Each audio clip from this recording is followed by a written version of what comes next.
উন্মুক্ত জলমহলে মাছ ধরার অধিকার নিশ্চিতের দাবিতে জেলেদের নৌকা মিছিল।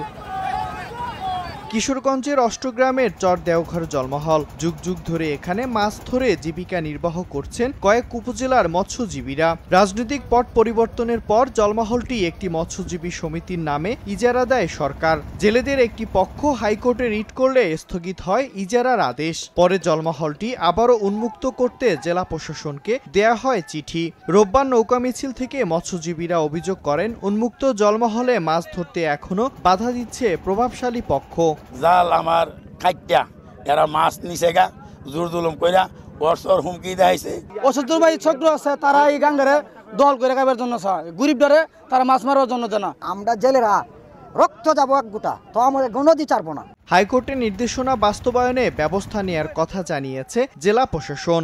উভয় পক্ষকে হাইকোর্টের যে নির্দেশনা আছে সেটি প্রতিপালন করার জন্য, আর মামলার যে বিষয়টি আছে সেটা আমরা সরকার পক্ষ থেকে প্রতিনিধিত্ব করছি। একই সাথে জনস্বার্থ, আইন, বিধিবিধান এবং সে আলোকে হাইকোর্টের নির্দেশনা মোতাবেক আমি শান্তি শৃঙ্খলা বজায় রাখার জন্য জেলা প্রশাসক স্যারের নির্দেশক্রমে এটা আমি সবাইকে আহ্বান জানাবো। চর দেওঘর জলমহলের আয়তন 676.8 একর। সময় সংবাদ, কিশোরগঞ্জ।